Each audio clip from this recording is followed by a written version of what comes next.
리테일 세일 좀 더 풀어드리면 에, 마이너스 0.9%. 예. 그래서 아까 얘기했던 3년 만에 가장 큰 폭의 하락을 이게 보여준 거죠. 이렇게 쭉 보게 되면 엄청 컸죠. 퍼센트에서 YOY 기준 4.2%인데 아까 했지만 근데 왜 넘어가는 거냐? 아까 했지만 겨울 날씨 추웠던 겨울 날씨 더하기 치명적인 산불 이것 때문에 일단 봐준 거예요. 봐준 거. 할 수 없다. 그러니까 넘어간 거죠. 아, 뭐 하여간 부진했지만 예, 넘어가고요. 만약에 이게 아니었으면 여러분 진짜 아마 경기 침체까지 나올 걸요. 우려가 나올 걸요. 근데 그게 아니니까 보시면 될 것 같고 해서 총 13개 항목 중에서 9개가 모두 감소했다. 특히 자동차, 스포츠 용품, 가구점이 가장 큰 폭으로 감소했다라는 거 말씀을 드리고 올라간 게요. 올라간 게 음식 서비스, 두 번째 주유소, 그다음에 기타 소매 용품만 올라갔습니다. 예. 나머지 전부 하락. 전부 하락했으니까 뭐 날씨가 추워서 안 나가게 되었고 LA 산불 때문에 더 사실 뭐 소비를 하겠습니까? 그렇죠? 그런 게 안에 있어갖고 일단 오늘도 잘 넘어간다. 예. 라고 말씀을 드립니다. 예. 자, 그리고 다른 거 다 필요 없고 하지만 리테일 세일즈 갖고 있는 똑같이 이제 돌려주는 거죠. 뭘 돌려준 거냐? 어제 PPI 결국 PPI가 못 나왔지만 잘 나왔지만 세부 항목을 보게 되면 아까 봤듯이 뭔가 못 나온 게 있었죠. 그 못 나온 것 때문에 결국 PC를 떨어뜨린 요인이니까 넘어간 거 아닙니까? 똑같이 돌려줍니다. 다 좋은데요. 다 좋은데 결국 1분기 GDP 성장에 안 좋을 걸로 보인다. 징조가 있죠. 반영되는 거죠. 근데 여러분들 GDP 가서 GDP도 뭐 겨울 때문에 그랬어 뭐 산불 때문에 그랬어라고 하면 안 되겠죠. 그래서 지금 보고 있는 오늘은 잘 넘어갈지 모르지만 1분기 GDP 성장률에는 단점이라고 보시면 좋을 것 같고요. 아까 봤던 요 그림인데 떨어진 걸 보는데 떨어졌죠. 떨어졌는데 화살표 밑에 요걸 보면서 야 이거 승리의 부위 아니냐 하는 현재 시장을 보여주고 있는 딱 정확한 그림이죠. 지금 그런 게 아닌데 뭐든 좋게 보는 거예요. 라고 말씀을 드리고요. 나중에 GDP가 못 나오면 그때 또 머리가 아플 게 아닌가 생각이 듭니다. 이제 얘기했지만 현재 시장의 랠리는 트럼프가 이제 그 다크 짓는 거 물기보단 짓는 거 법만 주는 거죠. 근데 하지만 어떤 경고가 있다는 거니까 보시면 좋은데 제가 봐도 충분히 그래 보입니다. 첫 번째는요. 근데 왜 우리가 이거를 일단 물지 않는 거, 짓는 거에 환호하고 있는 거냐? 봤더니, 이제는 우리 많은 투자자분들이, 야, 이제는 이게 관세가 새로운 표준이야. 뉴노멀이야. 이제는 이제 트럼프는 무조건 협박하고, 뿌이고, 그 다음에 각국의 어떤, 거의 세계 경찰이지 않습니까? 그냥 그 정도 인물로 지금 이제 인정하는 거예요, 그냥. 이분은 그렇다. 이제 인식하는 거죠.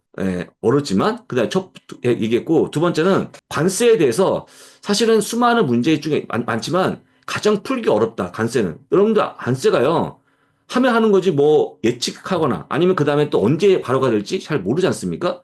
그 다음에 호주처럼 뭔가 빼줄 수도 누가 빼주는 국가도 모르고 어려운 거라서 일단은 풀기 어렵고 다만 필령이 있다. 변동성이 크다. 이것만 기억하라는 좋은 거죠. 관세는 할 수 없어요. 관세는 예측이 안 되는 거니까 트럼프 마음이니까. 그래서 그렇죠? 그래서 중요한 거는 실제 근데 여기서 우리가 이제 물지 않았으니까 다행이 아닌가 생각하겠지만 관세는 수요를 억제하고 가격 상승시키는 요인이기 때문에 무역 전쟁을 촉발할 수 서로 싸우는 거죠. 이거 기억하시면 될 것 같고요. 그래서 마지막 말에 트럼프 행동은 무는 것보다 짓는 거에 더 가까울지 모르지만 우리는 아니라면서 경고하고 있다. 경고한다. 저도 이 글에 대해서는 마지막에 경고합니다. 어쨌든 언젠가 진짜 만약에 트럼프가 빡쳐갖고 얘기하자마자 바로 발효하거나 아주 심하게 발효해버리면 그러면 일단은 들고 일어날 수 있죠. 그러면 이제 머리가 아픈 거죠. 그래서 일단 관세에 대해서는 지금 현재 짓기만 하지만 나중에 물 수 있기 때문에 여러분도 강아지가 막 짖으면 막 짖다가 막 흥분하면 물 수 있거든요. 여러분도 혹시 예전에 기억하십니까? 저기 우리 어릴 때 막 개 뛰어가면 개 앞에 있다면 걔가 막 뛰어서 물잖아요. 걔는 뛰는 거 뭐 흥분하잖아요. 흥분 그죠? 일단 그래서 지금은 짖는 경고 상태지만 흥분되면 물 수 있기 때문에 그걸 보라는 조언도 한번 기억하시면 좋을 것 같아요. 어제 나왔던 낙관론에 대한 얘기입니다. 어제 시황이 나오자마자 어제 시장 상승 이유는 낙관론 더하기 안도감인데 그걸 비판하는 내용이 나온 거예요. 너무 낙관론에 빠지지 말라는 조언입니다. 두 번째 안도감. 역시 어제 상호 관세했지만 결국 4월 1일까지는 고민해보고 그 핵심이 그거잖아요. 바로 발효가 아니고 사인했지만 바로 발효가 아니고 4월 1일까지 한번 고민해 본다는 거예요. 어떤 거에 얼마나 더 매기고 어떤 거에 얼마나 또 빼줄지 고민해보고 4월 2일부터 되는 건데 제가 딱 바로 이 정확한 그 명부 문구를 보게 되면 몇 주 또는 몇 달 안에 발효죠. 한마디 얘기하면 4월 2일 이후에는 언제든지 가능하다는 거예요. 4월 2일도 가능해. 4월 3일도 가능해. 아무도 몰라요. 갑자기 안 할 수도 있고. 안 할 수도 있죠. 겁만 주고 안 할 수도 있습니다. 그렇죠. 4월 1일까지 고민한 거 이미 적혀 있죠. 4월 1일까지 고민한다 했어요. 그 성무 장관이. 그걸 아실 겁니다. 그래서 지금 보고 있는 관세부는 행정부의 접근 방식은 이런 겁니다. 이 트럼프 행정 방식은 행정부는 대미 무역자가 가장 많거나 그다음에 가장 심각한 문제가 있는 국가를 먼저 조사한다. 이걸 조사하고 나서 그다음에 정확한 이제 발효 날짜가 나올 걸로 보이기 때문에 그때 또 보시면 좋을 것 같아요. 근데 트럼프가 보고 있는 이 관세는요. 수년 동안 미국은 우방과 적국 모두한테 무역 파트너로서 불공정한 대우를 받았다는 게 이런 개념이 되게 커요. 나는 우리는 손해봤어. 지금까지 다 주기만 했어. 퍼줬어라는 개념이 크기 때문에 이게 말로 하거나 아니면 뭐 달래서 안 될 일이 아닙니다. 무조건 합니다. 근데 머리가 아픈 것뿐이 왜냐면 아무도 모르니까 갑자기 뭐 오늘 특정 국가에 뭘 매겨버리면 그 매기니까 매기는 거지 뭐 우리가 얘기할 수 없는 거지 않습니까? 근데 일단은 매겨놓고 나서 연기하면 거기 환호하는 것도 물론 안도가 맞는데 안도가 맞지만 이것도 매우 주의가 필요해 보이는 투자 그 주제가 아닌가라고 또 얘기해서 이것도 보시면 좋을 것 같고요. 예, 그래서 항상 이런 얘기 많이 하죠. 우리나라는 상품 무역 적자가 이제 내가 했던 이유는 그것 때문에 얘기하고 있는데 항상 보면 미국이 손해 많이 봤다고 얘기를 많이 해요. 트럼프는 그런 관점에서 젖어 있으면 이런 게 나오는 거죠. 라고 보시고 여기까지는 안도감, 낙관론인데 제가 보기에는 그 다음에 나왔던 우려도 같이 보시면 좋아요. 우려가 뭐냐? 파이프 신드라가 얘기하는 세 가지 우려가 있는데 세 가지 우려가 있는데 대부분 다 아실 것 같아요. 첫 번째 우려 뭘까요? 첫 번째 우려. 네? 예, 뭐, 안 계신가? 예, 금리 상승. 그죠? 관세에 의해, 관세로 만약에 금리가 올라오면, 지금도 만약에 이제 오늘 금리가 빠집니다만, 지표가 너무너무 잘 나오는 바람에, 그 다음에 또 PC가 2월 28일 나오는 PC가 지금은 떨어질 걸 보지만 높아지면 어떻게 할 겁니까? 높아지면? 그렇죠? 그래서 보고 있는 금리가 가장 두려운 부분이고, 그 다음에 또 한 가지는 실업률도 악화되는 거. 물론 악화될 내용이 없는데 여기서 이게 실업률보다는 고용 지표의 악화라고 보시면 좋을 것 같아요. 지금 최근에 혹시 여러분들 은근히 좀 안 좋아지는 거 느끼십니까? 뭐가 제일 느끼시죠? 어떤 거? 고용 보고서 중에서 여러 가지 있지만 그 졸트에서 발표하고 있는 구임 이직 보고서 내용 중에서 1인당 인당 일자리 선택 개수가 지금 과거에는 2개에서 지금 몇 개입니까, 여러분들? 1.1개 밖에 안 돼요. 은근히 약간씩 둔화되는 모습이 보여집니다. 그래서 파월도 더 이상 고용 보고서는 자기가 이제 고민 안 한다 했거든요. 금리 결정할 때. 이제 고민 사항이 아니에요. 많이 내려와서. 물론 이제 실업률도 굉장히 안정돼 있지만, 그래서 전체로 고용 보고서가 보게 되면 좀 안 좋아지는 거 얘기했고, 마지막 세 번째는 뭡니까? 글로벌 충격. 예, 뭐, 이런 상황이죠. 이런 상황. 뭐, 트럼프가 계속 관세 매기고, 중국과 같이 싸우고, 대응하고, 뭔가 이런 모습. 예, 그래서 그 세 가지 얘기했기 때문에 제가 정리해드립니다. 요겁니다. 그래서 이분이 봤더니 8%를 계신 분이 60년 동안 이제 S&P 500 10% 이상 빠진 걸 다 조사했나 봐요.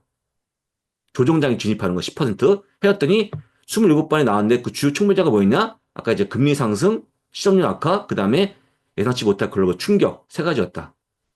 요거라 얘기하는 거죠. 근데 지금 딱 보니까 자기가 보니까 지금 그런 상황일 것 같다고 얘기하고 사실 이제 이분은 칸토 위치라 이분은 제로 금리에서는 사실 이런 게 문제가 없지만 금리가 빠지니까 근데 지금 다시 금리가 올라와서 매우 위험해 보이고 이것 때문에 이분은 조만간 10% 조정이 가능하다는 얘기했습니다.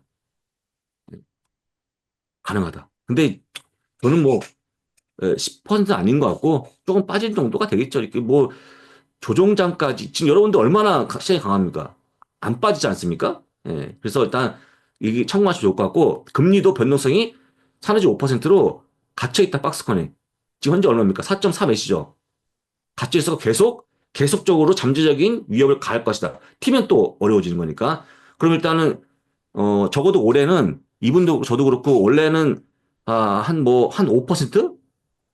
예, 올라가는 거 보는 게 맞을 것 같은데 이미 많이 올라갔고 그것도 어, 틀릴까 싶은데 하여간 그런 걸 잘 보시고 예, 시장을 잘 참고하시면 좋을 것 같습니다. 됐죠? 정리가 됐죠, 여러분들? 예, 이런 겁니다. 그래서 시장을 그냥 보면 시황을 쓸 때 딱히 이런 내용을 자세히 안 보면 별로 못 적어요. 못 적습니다. 내용을 보게 되면 또 그렇고 근데 일단 웃기는 건 미국도 되게 많이 이렇게 보면 어, 조금 이렇게 많이 이렇게 좀 막 그 부족한 것도 막 이렇게 좋게 해가 포장해갖고 잘 보이려고 하는 그런 게 있는 것 같아요. 예, 뭐 사실은 어제나 뭐 어제같이 올라갔던 거는 사실 누구도 예상치 못한 거 아니겠습니까?